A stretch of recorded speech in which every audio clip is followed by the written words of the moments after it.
Hello ဖိဖိပါဒီနေ့ကတော့ဖိဖိရဲ့ office day morning routine blog လေးပါရှုံးဖွင့်ရက်တွေမှာမနေ့ရုံရောက်ပြီဆိုတာနဲ့ဖိဖိမနေ့စာစားဖို့အတွက် grab ကနေမုံလေးရင်မာထားပါတယ်ဖိဖိအရင်ကဆိုလို့ရှိရင် breakfast ကိုမစားဖြစ်တာများပါတယ်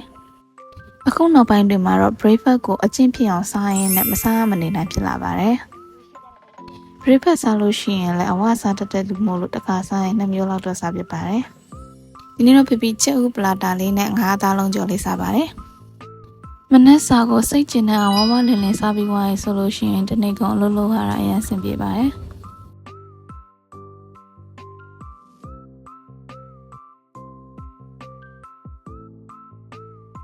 မနက်စာစားပြီးွားရဆိုလို့ရှိရင်တော့ဖိအလုပ်လုပ်ပါတော့မယ်အလုံးများတဲ့ရက်တွေမှာဆိုလို့ရှိရင်မနက်ပိုင်းတစ်ပိုင်းကဘယ်လိုကောင်းမှမသိပါဘူးဖိကိုကုန်းမမှာချက်ပေါက်မှာကိုလာမီးချတာမျိုးရှိရဲ့အဲ့ဒါပါလဲဆိုတော့ဖိရဲ့မျက်မှန်ကပါဝါနဲ့လာတာမဟုတ်အလှတက်တဲ့မျက်မှန်လားပေါ့နော်အလှတက်လားပါဝါလားဆိုတာအဲ့မှာပဲကြည့်လိုက်ပါမျက်မှန်မပါဘဲနဲ့အလုပ်ကြမလုပ်နိုင်ပါဘူးမျက်မှန်မပါလို့ရှိရင်အာရုံချောတွေထိုးလာပြီးတော့ခေါင်းနဲ့ကိုက်လာပါတယ်